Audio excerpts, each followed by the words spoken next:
संपर्काने मी इथपर्यंत आलेलो आहे। ते आमचे स्नेही आणि जिव्हाळ्याचा माणूस आदरणीय प्रवीण दादा माळी, त्याचबरोबर या वारकरी संप्रदायाची पताका ज्या व्यक्तिमत्वाने स्वतःच्या खांद्यावर घेतलेली आहे ते आमचे हरिभक्त परायण सन्माननीय श्यामदादा माळी, त्याचबरोबर आमचे दादा यांच्या संपर्काने या सर्व गायक वृंदांच्या सोबतीने मी इथपर्यंत येऊन ठेवलेला आहे। आपल्याकडे 1 तास राहिलेला आहे आणि 1 तासामध्ये जे काही सांगेल ते जगण्याच्या व्यवस्थेचं असेल आणि 1 तासामध्ये जे काही सांगेल ते मरण्याच्या व्यवस्थेचं असेल। विठ्ठल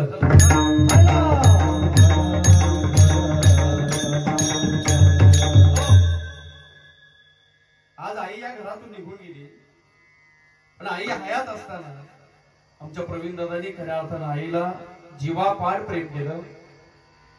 ही लोकांची यात्रा आईनं पार करून आई परलोकात विलीन झालेली आहे। आईच्या आत्म्याला चिरशांती लाभावी, आईच्या आत्म्याला ध्रुवपद प्राप्त व्हावं यासाठी या माळी परिवारानं या आपतेष्टाने आयोजलेली ही कीर्तनाची सेवा आहे। एक वाक्य सांगू, कोळी कन्या पुत्र होती जे सात्विक तयाच हरिक वाटे देवायचं कारण काय? एकाचा बाप मरण पावला आणि बाप मरण पावल्यानंतर त्याने बापाच्या अस्थी गंगेत नेऊन सोडल्या। आता गंगा कुठे तुम्हाला माहित नाही, तो थेट यूपी आणि एमपी ला गेला। मग मी 2 दिवसात त्याला विचारलं, एवढ्या लांब जायची गरज काय होती? नाशिकला गेला असता तरी झालं असतं ना। तो मला म्हणाला, मी एमपीला यूपीला गंगेमध्ये एवढ्या लांब यासाठी गेलो, लेकाचा बाप परत महाराष्ट्रात यायलाच नको।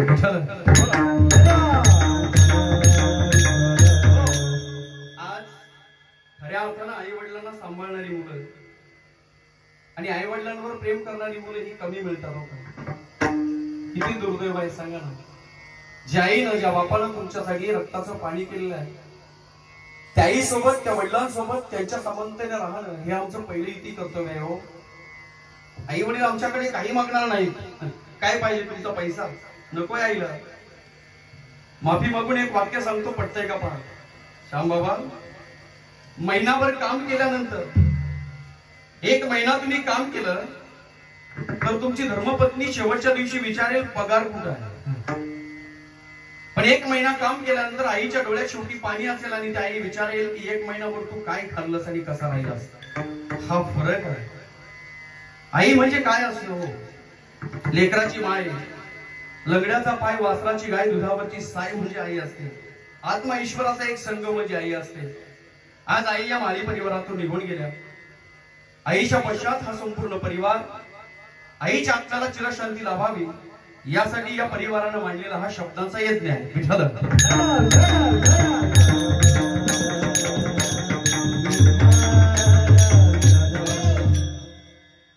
खरतर अभंग जगद्गुरु तुकोबारायांचा आहे।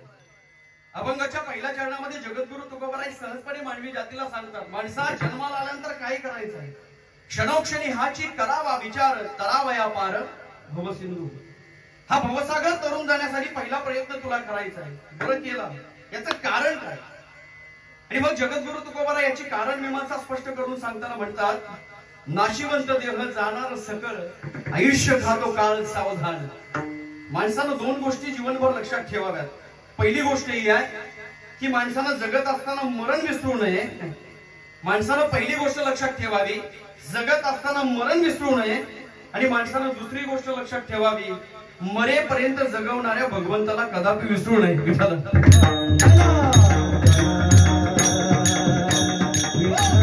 आणि त्रिकालामध्ये सत्य गोष्ट आहे, जो उगवलाय तो मावळतीला एक ना एक दिवस निघून जाणार आहे। त्रिकाला गोष्ट आहे।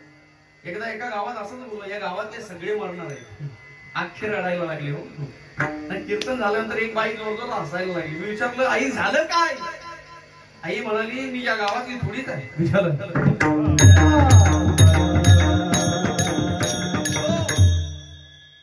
यदम दृष्टम तदम नष्टम।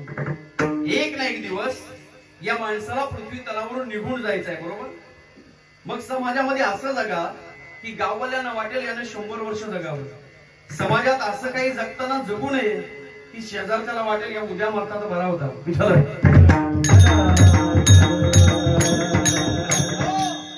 समाजात असं बोलावं की सकाळी उठल्यानंतर घरातल्यांना वाटेल यानं बोलत राहावं, आम्ही ऐकत राहावं. पण सकाळी उठल्यानंतर असं बोलू नये घरातल्यांना वाटेल याच्या तोंडात चिंगम पोंदू का.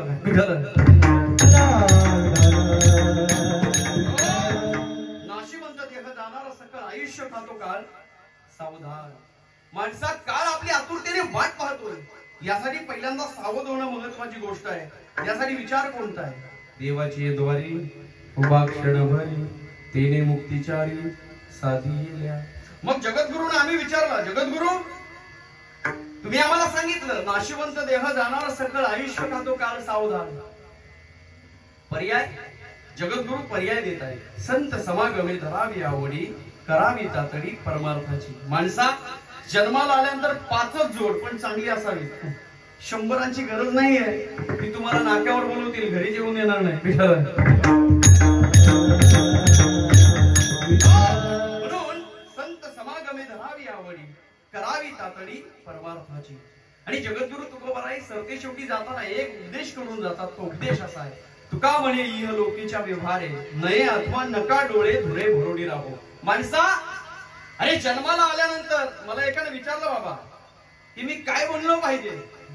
मी त्याला छाती टोकून सांगितलं, नाही गावचा ग्रामपंचायत सदस्य बनलास तरी चालेल, नाही गावचा ग्रामपंचायत सदस्य बनलास तरी चालेल, नाही पंचायत समिती मेंबर बनलास तरी चालेल, नाही जिल्हा परिषद सदस्य बनलास तरी चालेल, नाही तालुक्याचा आमदार बनलास तरी चालेल, नाही जिल्ह्याचा खासदार बनलास तरी चालेल, नाही राज्याचा मुख्यमंत्री बनलास तरी चालेल, नाही देशाचा पंतप्रधान बनलास तरी चालेल, नाही राष्ट्राचा राष्ट्राध्यक्ष बनलास तरी चालेल, पण एकदा माणूस म्हणून जन्माला आलायस, माणूस म्हणून जगण्याचा प्रयत्न कर. आयुष्य सोन्यासारखं होईल.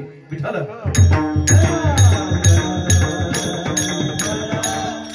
नाही माणसं भेटत ना, पण भेटलेली माणसं काळजात करून ठेवावी. का योगायोग सोपा आहे पण योगक्षम कठीण असतो बरं का. काही माणसं माणसांसारखी वागतील तेव्हा ना. आमच्या शहापूर तालुक्यात श्यामबाबा समृद्धी महामार्ग आलाय. इकडे आलाय का नाही ना समृद्धी महामार्ग. एक वाक्य सांगतो, पटतंय का पहा. आमच्या शहापूर तालुक्यात यावर्षी फक्त 50%च रक्षाबंधन झाली. किती? 50%च रक्षाबंधन झाली. का? महामार्गाची समृद्धी आली. निम्म्यापेक्षा जास्त रक्षाबंधन कोर्टात. कुठं कोर्टात. बहीण पण बोलते अख्खा वाटा जेन तेव्हाच सही देईल. आणि मग उपदेश केला, तुका म्हणे लोकीच्या व्यवहारे नये अथवा नका डोळे धुरे बनवणी राहो. आणि वारकरी संप्रदाय तुम्हाला तत्व शिकवत आहे. ही तत्वे अशी आहेत, अहंकाराचा वारा न लागो राजेसा माझ्या विष्णुदासा भाविकासी. बंगला बांधू नका या विचारांचा नाहीये. 2 मजली 3 मजली भरपूर मोठा बांधा, पण बंगला बांधल्यानंतर अंतःकरणात अहंकार येणार नाही या विचारांचा नक्की आहे. गाडी घेऊ नका या विचारांचा नाही आहे, पण गाडी घेतल्यानंतर रस्त्याने कोणी हात जर केला तर थांबा आणि त्याच्याशी 2 शब्द बोला या विचारांचा नक्की आहे. आयुष्यामध्ये किती संपत्ती कमवाल मला माहित नाही, पण तुमची सगळ्यात मोठी श्रीमंती ती आहे.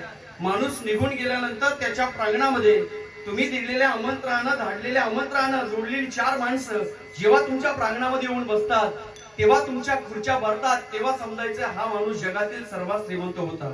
एकानं फेसबुकवर बाबा पोस्ट टाकली.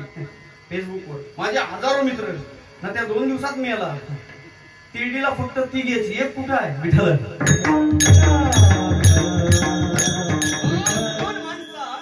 जन्माला आल्यानंतर डोळ्याला धूर येईल असा जगू नको. का? डोळ्यावर जर धूर आला तर माणसं जवळ येणार नाही, दूर गेल्याशिवाय राहणार नाही. साधा अर्थ आहे विठ्ठल.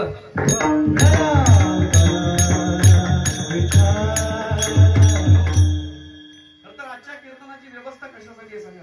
काय आवश्यकता होती आजचं कीर्तन व्यवस्था करण्याची? आज तुम्ही इथं वेळ काढण्याची काय आवश्यकता होती? बाबा माझा पहिला प्रश्न तुम्हाला असा आहे की आजचं कीर्तन आई निघून गेलेली आहे, मग आईसाठी आहे की आपल्यासाठी आहे? बोला. तुम्ही बोलत नाही तोपर्यंत मी काहीच बोलणार नाही. बोला. आईसाठी आहे की आपल्यासाठी आहे?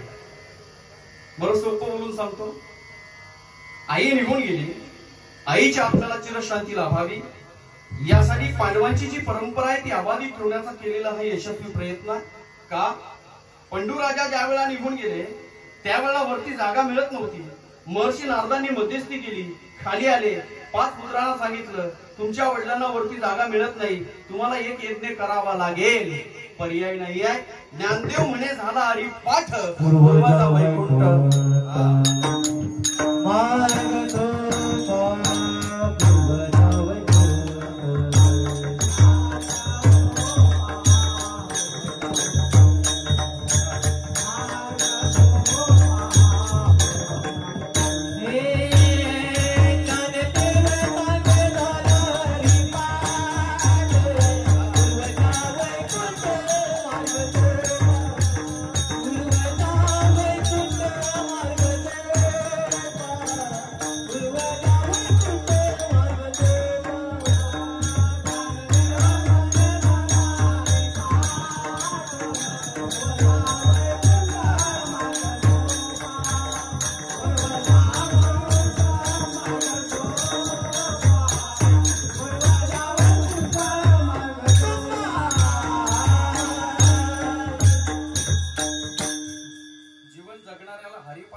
आम्ही उमऱ्याच्या बाहेर निघत नाही तर हरिपाठ कुठे आमचा मला सांगा. कधी करणार? हरी हरी हरी मंत्र हा शिवाचा, म्हणते जेवाचा तया मोक्ष. कुठपर्यंत आम्ही पोहोचणार मला सांगा. इथपर्यंत पोहोचण्यासाठी प्रयत्नशील असावा. काय झालंय? भागवत राजा परीक्षितीने देखील ऐकलं आणि भागवत सर्वसामान्य माणसं देखील ऐकतात. पण राजा परीक्षिती आणि सर्वसामान्य माणसं यांच्या भागवत ऐकण्यामध्ये एक फरक आहे. तो फरक बाबा असा आहे की राजा परीक्षिती जेव्हा भागवत ऐकत होते तेव्हा त्यांच्या डोळ्यासमोर मरण होतं. आम्ही भागवत ऐकता ऐकता टीव्हीचं बटन दाबतो. विठ्ठल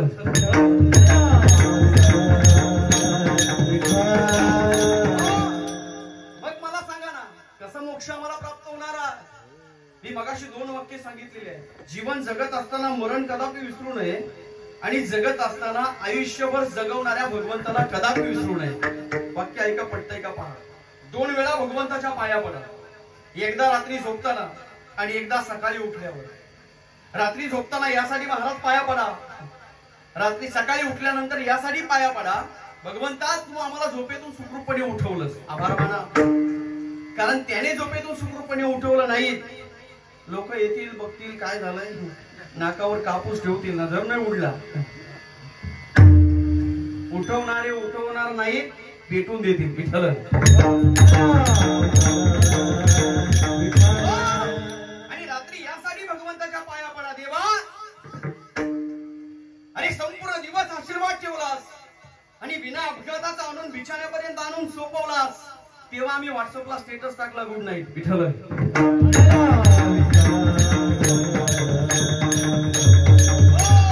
आणि एकदा का स्टेटस टाकायला त्याने वेळ दिला नाही तर आम्हाला टाकावं लागेल. ही इज नो मोर. विठ्ठल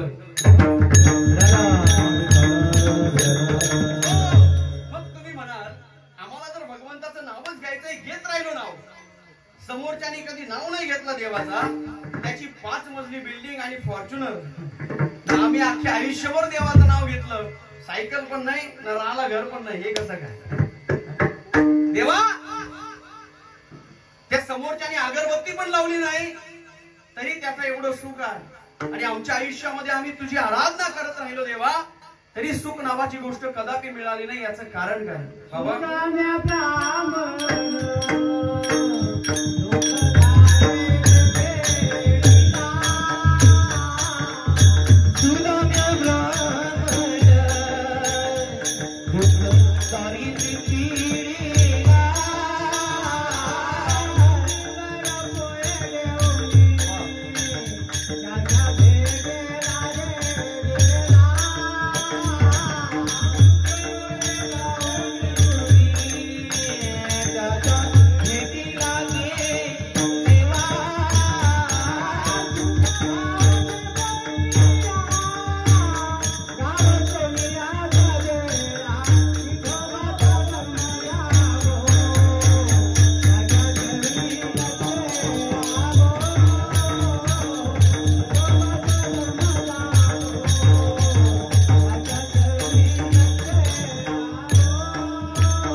असा आहे, अरे ज्याचा सुपुत्र भगवान राम आहे आणि त्या रामाचा मित्र देवराज इंद्र आहे, बरोबर आहे, ज्याचा सुपुत्र राम राजा आहे, त्याच्या वडिलांना राजा दशरथाला देखील जावं लागलं, ही त्रिकाळावादी सत्य गोष्ट आहे. आणखी सांगेल तुम्हाला, ज्याचा मामा भगवान श्रीकृष्ण आहे, ज्याचा मामा भगवान श्रीकृष्ण आहे, अरे याचा बाप जगातील सर्वात श्रेष्ठ धनुर्धारी आहे, त्या अभिमन्यूला देखील चक्रव्यूहात घुसून मरावं लागलं. आमच्या मामाचं ना आमच्या भाच्याचं काय विठ्ठल.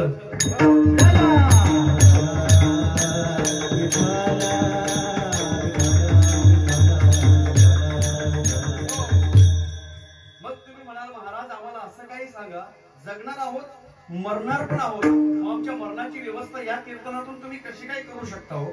शेवटी जबाबदारी आहे.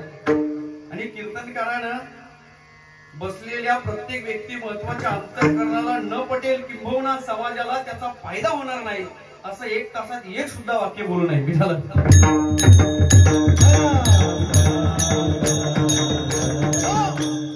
झालं तुम्हाला माहित आहे, 26 जानेवारीला पोरं भाषण करतात, बरोबर ना.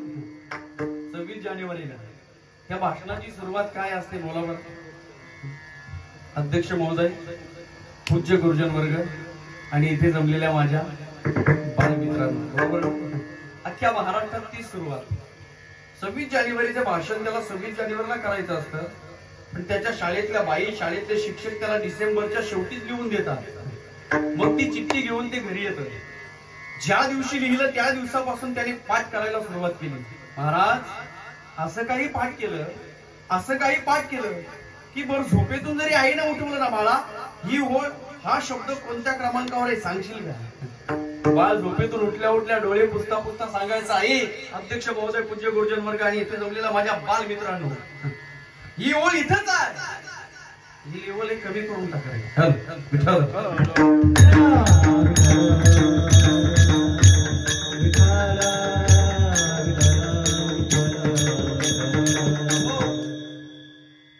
आता 25 जानेवारीची रात्र आली, झोपला नाही रात्रभर का, कशासाठी. त्याला माहित आहे उद्या सकाळी उठून सकाळी 7 वाजता जाऊन भाषण करायचं आहे माईकवर. कट्ट्यावर बोलणं सोपं असतं, पण माईकवर बोलणं तितकं सोपं नसतं. आता 26 जानेवारी म्हणजे हिवाळ्याचा महिना की उन्हाळ्याचा महिना बोला तुम्ही, बोला. आता लय गरम होत आहे.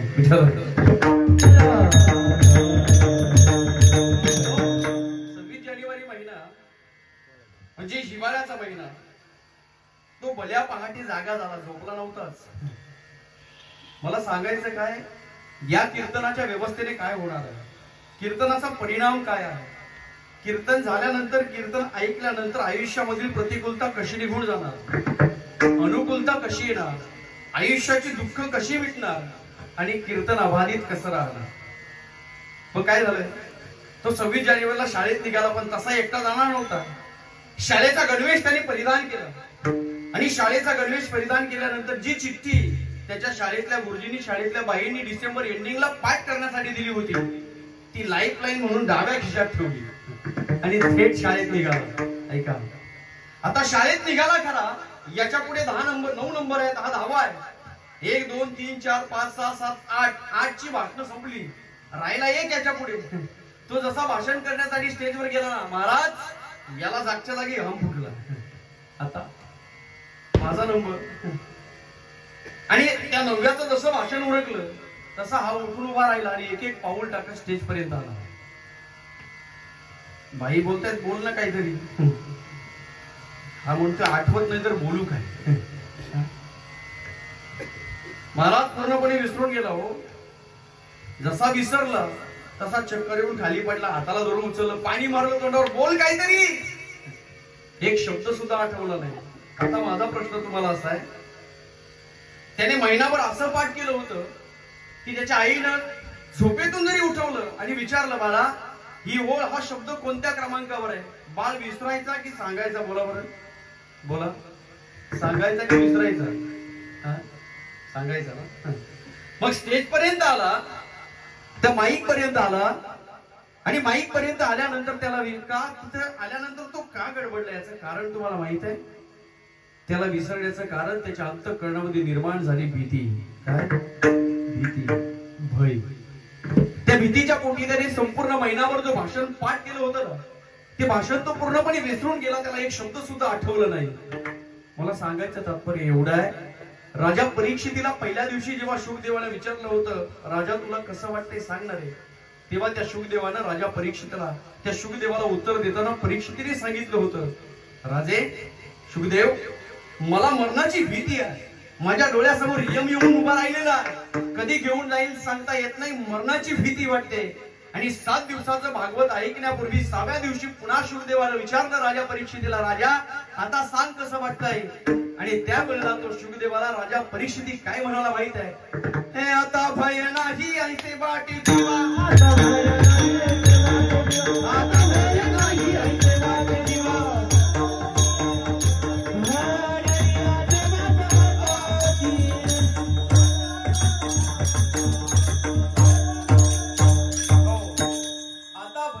ऐसे वाटे जीवा, घडली या सेवा समर्थांची. यम काय, त्याचा बाप जरी आला तरी या राजा परीक्षिती आता मरायला सज्ज आहे. काय भय आहे त्या मरणाचं, याचं कारण सांगू. सगळ्यात महत्वाची गोष्ट, राजा परीक्षितीने भागवत ऐकलं आणि भागवत ऐकता ऐकता ऐकता मरण त्यांच्या डोळ्यासमोर होतो. तुम्ही म्हणाल माणसाच्या प्रयत्नांना जीवनात महत्व नाही का? अहो आहे ना. जगद्गुरु तुकोबराय सहजपणे म्हणतात, असाध्य ते साध्य करीसा सायास.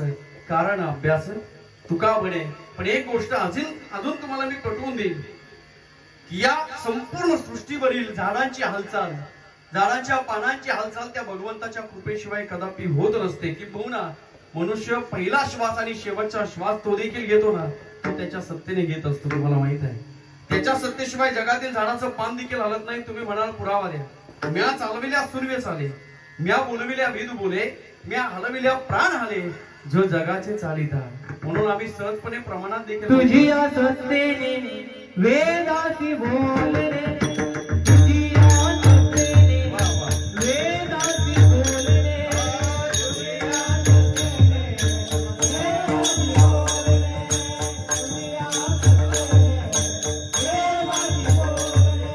तुझी सत्तेने वेदासी बोलणे, तुझी सत्तेने वेदासी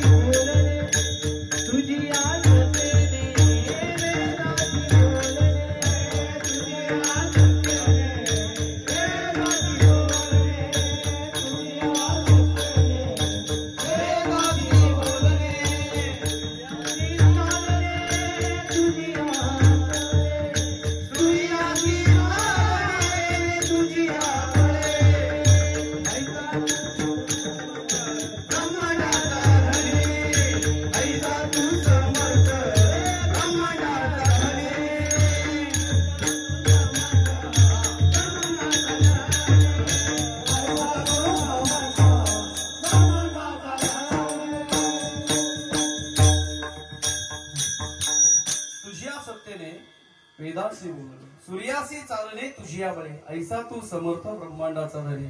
माणसं म्हणतात मी केलं, छाती ठोकून सांगतात मी केलं. चांगलं केलं की मी केलं आणि वाईट केलं तर कोणी केलं? बोला. अख्खी 5 बोटा देवाकडे विठ्ठल.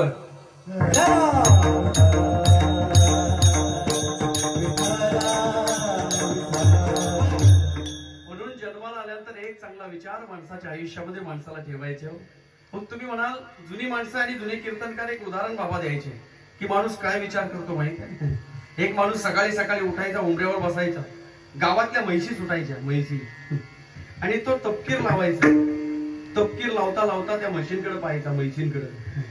इथपर्यंत बरोबर आहे त्याचं. पण त्याने पुढचा विचार असा केला ना, तसा काय हा मायकल जॅक्सनच आहे.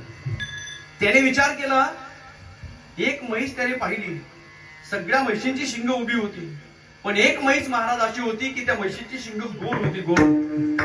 त्याने असा विचार केला तपकीर लावता लावता, माझं डोकं जर या गोल शिंगामध्ये अडकवलं तर काय होईल? याला म्हणतात विनाशकाले विपरीत बुद्धी. एक विचार माणसाला हेतूकडे घेऊन जातो, हेतू माणसाला कृतीकडे घेऊन जाते. आणि एकदा का सात्विक कृती झाली की जे हवंय ते मिळाल्याशिवाय राहत नाही. फक्त मिळवणं काय ही महत्वाची गोष्ट आहे. आता त्याने विचार केला, माझं डोकं जर या गोल शिंगामध्ये अडकवलं तर काय होईल? 6 महिने विचार केला आणि 7व्या महिन्यामध्ये सकाळी सकाळी लवकर उठला. आज हातात तपकीर नाही घेतली का? एवढा मोठा प्रयोग त्याला सक्सेस करायचा होता ना. मग गावातल्या म्हैशी सुटल्या. याने विचार केला होता 6 महिने माझं डोकं जर या गोल शिंगामध्ये अडकवलं तर काय होईल. महाराज जशा म्हैशी सुटल्या तसा धावत सुटला आणि काय केलं माहित आहे, याचं डोकं याने त्या गोल शिंगामध्ये अडकवलं. आता म्हैसच तिलाही वाटलं लोडणं गळ्यात येण्याच्या ऐवजी डोक्यावर कसं आलं. तिने मान हलवायला सुरुवात केली गदा गदा. जशी म्हैस मान हलवते तसा हा बादर वरच्यावर हालतोय. निघाला मागत नाही, घट्ट बसलाय ना. कसा निघेल. तुम्ही आम्ही सगळे संसारी जीव या संसारामध्ये इतके काही घट्ट अडकतोय, निघायला मागत नाही. यक्षाला प्रश्न पडावा. यक्षाने विचारायला धर्मराजाला, धर्मराज या पृथ्वी तलावरील सगळ्यात मोठं आश्चर्य काय आहे. आणि त्यावेळेला धर्मराजाने उत्तर देताना सांगावं, या पृथ्वी तलावरील सगळ्यात मोठं आश्चर्य ते आहे, अरे माणूस मरतो, 4 जणांच्या खांद्यावर निघून जातो. 4 जणांच्या खांद्यावर त्याची अंत्ययात्रा स्मशानात पोहोचली गेली. त्याला अग्नी देण्याची वेळ आली. बाहेर उभी असणारी माणसं चर्चा करतात, मनातल्या मनात म्हणतात, आणि जिंदगीत काय आहे, शेवटी राख रांगोळी आहे. आणि तीच माणसं जेव्हा अग्नी दिल्यानंतर घरी येतात, माझी गाडी, माझी माडी, माझ्या बायकोची गोलगोल साडी.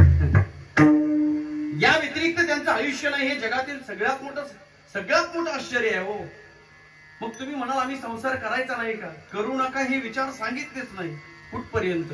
संकल्पावी माया संसाराची. संसारातील प्रेम थोडं बाजूला सारा आणि उरलेलं उर्वरित प्रेम ते भगवंताच्या चरणी स्वतःला समर्पित करण्यासाठी करा. आयुष्य कृतार्थ आणि धन्य झाल्याशिवाय राहणार नाही. झालं.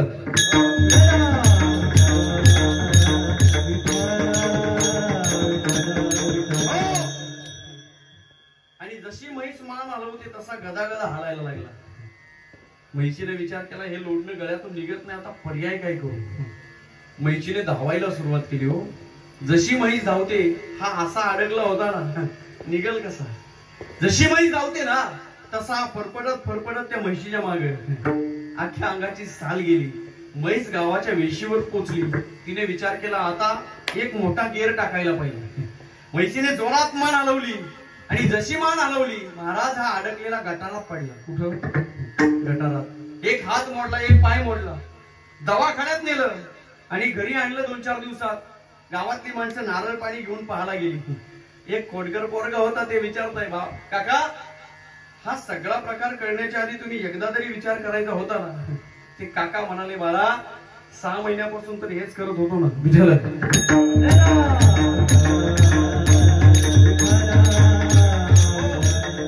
जगद्गुरु तुकोबाराय म्हणतात, सर्वसामान्य माणसं जे विचार करतात ते मला कदापि मान्य नाही. आम्ही जगद्गुरूंना म्हणतो, जगद्गुरु तुकोबाराय आम्ही इतका विचार करतो की रात्रभर आम्हाला झोप लागत नाही गोळ्या खाल्ल्याशिवाय. जगद्गुरु तुकोबाराय म्हणतात, तुम्ही जो विचार करता तो मला कदापि मान्य नाही आहे. मग जगद्गुरूंना कोणता विचार मान्य आहे? अभंगाचं पहिलं चरण. क्षण क्षणी हाती करावा विचार, क्षण क्षणी हाती करावा विचार, क्षण क्षणी हाती करावा विचार,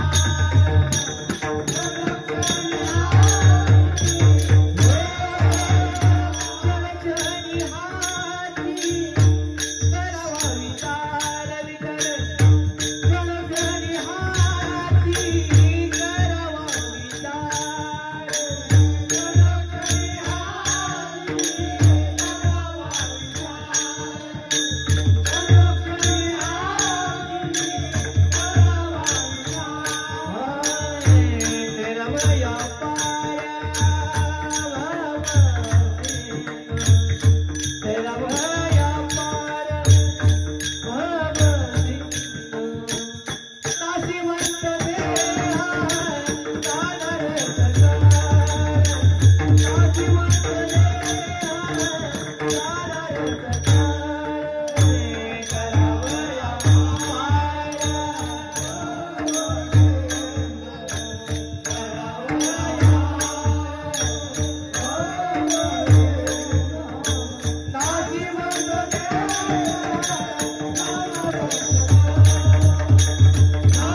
करावा विचार तरावया पार भवसिंधू हा पहिला विचार जगद्गुरु तुकोबरा इथे मांडतात. त्याची कारण मीमांसा जगद्गुरु तुकोबरांनी पटवून दिलेली आहे. आम्ही म्हणतो हे माझं ते माझं. बाबा स्मशानाच्या बाहेर एक सुंदर वाक्य लिहिलं होतं, ऐका पटतंय का? स्मशानाच्या बाहेर एक सुंदर वाक्य लिहिलं होतं, ऐका पटतंय का? ते वाक्य असं होतं, अरे मंजिल तो तेरी यही थी, अरे मंजिल तो तेरी यही थी, बस जिंदगी गुजर गई जाते जाते. ऐका, अरे मंजिल तो तेरी यही थी, बस जिंदगी गुजर गई जाते जाते. क्या मिला तुझे इस दुनिया से, अपनों ने ही जला दिया आते आते. विठ्ठल काय माझा है, क्या कहता मेरा मेरा यहाँ कोई नहीं है तेरा. भाई मित्र गोत्र सबीर यहाँ चलती के साथी तुम्हारे, अंत समय महीना दे सारा यहाँ कोई नहीं तेरा. माता पिता ने कष्ट उठाए, बच्चा था उन्हें जवान बनाए, मगर लड़का न दे सहारा यहाँ कोई नहीं तेरा. औरत नाना प्रेम लगाए, मेरा मर्द मर्द कहलावे, अंत समय महीने दे सहारा यहाँ कोई नहीं तेरा. मग हमसे काय आहे, एक ही तुझको गुरु प्यारा, जन्म मरण का चुकाए फेरा. तुम्ही म्हणाल मराठीत सांगा, आपुला तो एक देव करुणी, आपुला तो एक देव करुणी घ्यावा,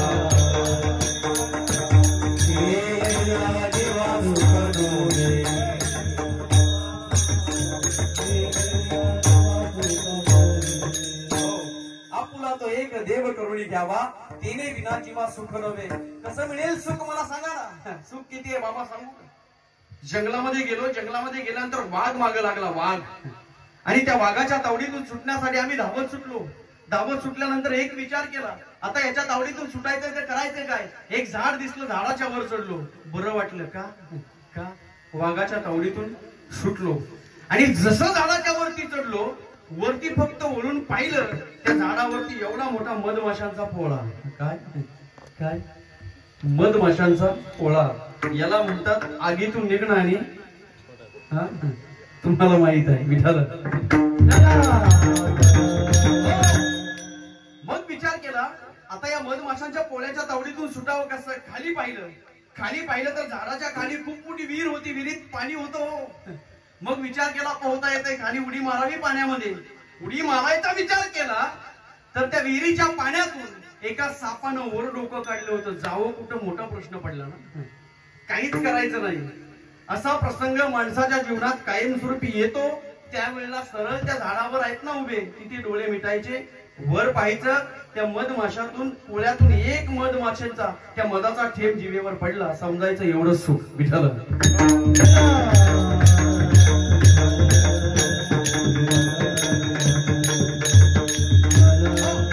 आणि आणखी एक गोष्ट सांगू, ललाटीचं विधिलिखित जगात कोणालाच बदलता येत नाही. आणखी सोपं सांगेल, रात्रीच्या गर्भात दिवसाची प्रत्येक गोष्ट लिहिलेली आहे की उद्या सकाळपासून संध्याकाळपर्यंत काय घडणार आहे. तुम्ही म्हणाल द्या पटवून. बरं, पटवून देतो. धृतराष्ट्रानं प्रश्न विचारला विदुरजींना, विदुरजी सांगा माझे 100 पुत्र का मरण पावले, मी जन्मान नांदला का झालो. विदुरजी सांगा ना माझे 100 पुत्र मरण का पावले आणि मी जन्मान नांदला का झालो. आणि त्यावेळेला विदुरजी त्या धृतराष्ट्राला उत्तर देताना म्हणाले, ऐक धृतराष्ट्रा, तुझ्या प्रश्नाचं उत्तर, तुझे 100 पुत्र का मरण पावले आणि तुम्ही जन्मान नांदले का झाला. आठवा तुमचा 7वा जन्म. तुमच्या 7व्या जन्मामध्ये तुम्ही क्षत्रिय होता आणि क्षत्रिय असल्या कारणानं क्षत्रियाचा धर्म आहे शिकार करणं. कोण कोणाला म्हणतोय माहित आहे. विदुर धृतराष्ट्रांना सांगतोय तुमचे 100 पुत्र 100 कौरव का मेले आणि तुम्ही जन्मान नांदले का झालात. आमच्या दुःखाची कारण आमची कर्म असतात बरं का. आमच्या आजोबांनी आम्हाला सांगितले 5वीच्या दिवशी सटवाई येते, बरोबर ना. सगळ्यांना दिसते ना. नाही हो, ती कपाळावर लिहून जाते. अरे एकाच आईच्या पोटी 2 बाळे एकाच वेळेला जुळी जन्माला येतात. वेळ देखील एकच आहे, नावं देखील एकाच राशीची ठेवली. एकाच कॉलेज विद्यालयामध्ये प्रशिक्षण घेतलं. प्रशिक्षण घेऊन एक मंत्रालयामध्ये सिनियर ऑफिसर झाला आणि एक शेती करण्यासाठी घरी आला. ते त्याचे प्रारब्ध, हे याचे प्रारब्ध. विठाला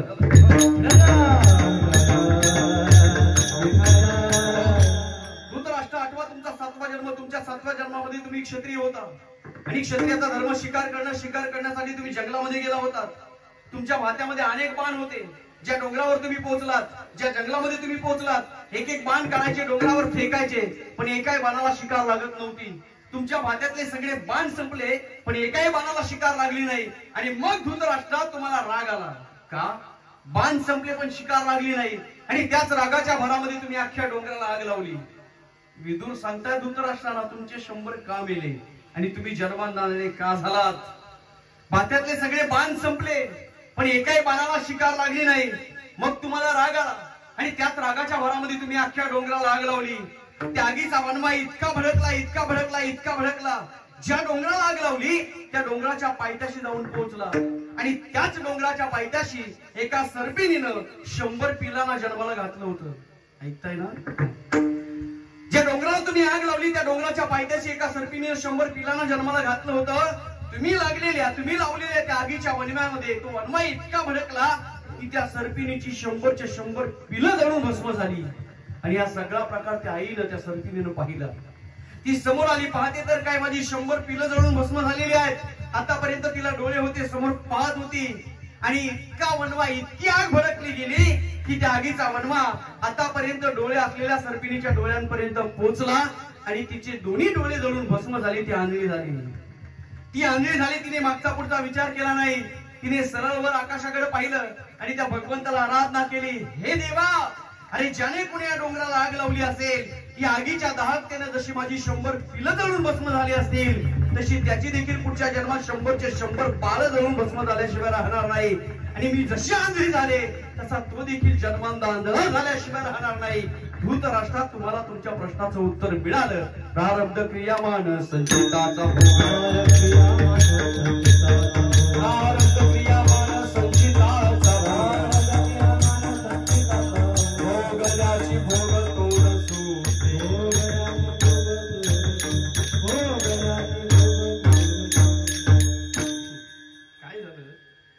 बाबा एकाला न्याला यमाला यम घरी.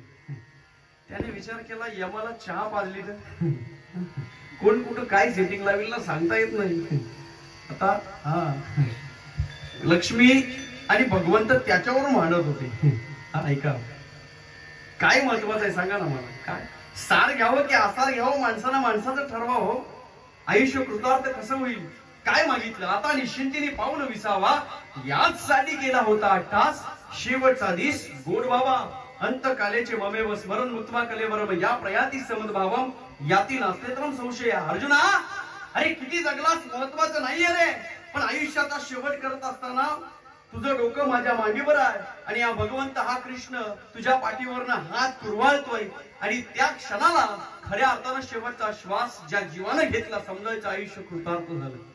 काही माणसं म्हणतात महाराज मराच्या टायमाला घेऊ ना देवाचं नाव. मराच्या टायमाला नाही हो. एका विद्यार्थ्याला बोर्डाचा पेपर फक्त 3 तासाचा लिहायचा असतो. किती? 3 तास. मग तो 3 तासाचा पेपर लिहिण्यासाठी त्याला ज्या दिवशी शाळेत ऍडमिशन घेतलं त्या दिवसापासून त्याला पुस्तकं चाळावी लागतात, अभ्यास करावा लागतो. तेव्हा त्याला कळतं की 3 तासात काय लिहायचं. आयुष्याच्या शेवटी जर भगवंत तुमच्या डोळ्यासमोर उभा राहावा असं तुम्हाला वाटत असेल ना, आयुष्याच्या शेवटी जर तुम्हाला भगवंत उभा राहावा तुमच्या डोळ्यासमोर असं तुम्हाला वाटत असेल ना, तर ताबडतोब या क्षणाला त्या भगवंताचं नाम आमच्या मुखामध्ये नाही. ही सगळ्यात महत्वाची गोष्ट आहे. प्रत्येकाच्या वाट्याला ती सेवा येत नसते. देवाची द्वारी उभाक्षण भरी फक्त कधी माहित आहे बहुत सुकृतांची जोडी म्हणून विठ्ठली आवडी. तो हा विठ्ठल बरोबा, तो हा माधव बरोबा. यम न्यायाला आता यम आल्यावर याने काय विचार केला, आता याला चहा ठेवतो. चहा कोणाला? यमाला.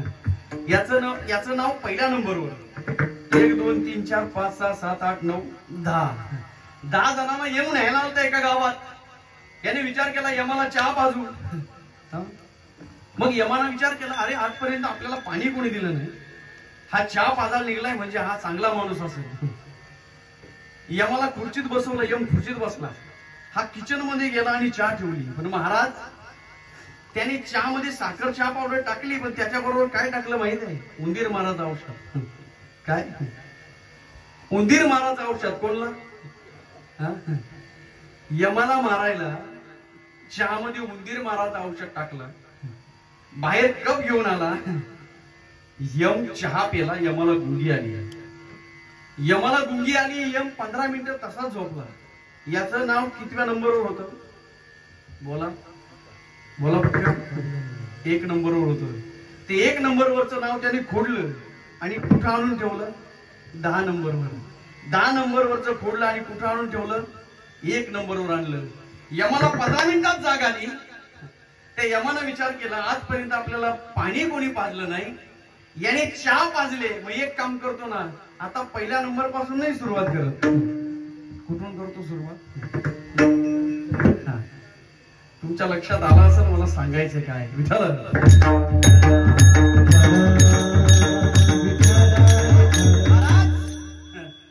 लॉकडाऊनच्या काळात लोक कामाला जात नव्हती. काही बायका नवऱ्याला सांगायच्या, चटणी भाकर खाऊ पण कामाला जाऊ नका. का? तुम्ही गेले आणि आलेच नाही तर मी करू काय? कारण गेलेली येत नव्हती.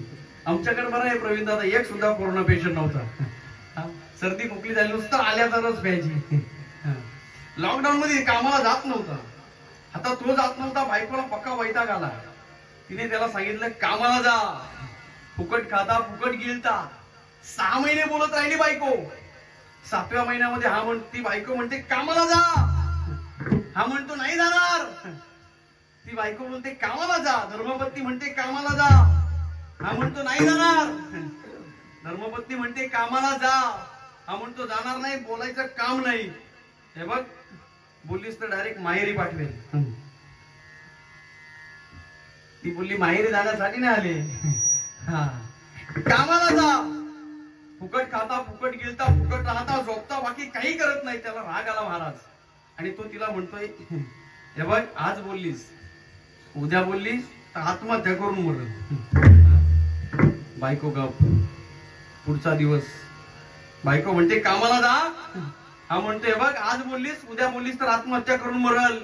बायकोने ऐकून घेतला आणि बोलली, जा मरा. काय बोलली? जा मरा. त्याला राग आला. तो धावत सुटला, ठाण्याच्या पुलावर चढला महाराज, मरण्यासाठी, आत्महत्या करण्यासाठी. आणि खाली उडी मारली मरण्यासाठी. खालून भाजीवाला चालला होता. कोण? भाजीवाला. त्या भाजीवाल्याच्या टोपल्यात हिरव्यागार भाज्या. काय होत्या? हिरव्यागार भाज्या. हा कुठं पडला? कुठं पडला? टोपल्यात पडला. याला काहीच नाही झालं. ज्याच्या टोपल्यात पडला तो भाजीवाला मिळाला. ह्या संध्याकाळी जेवायला घरी. विठ्ठल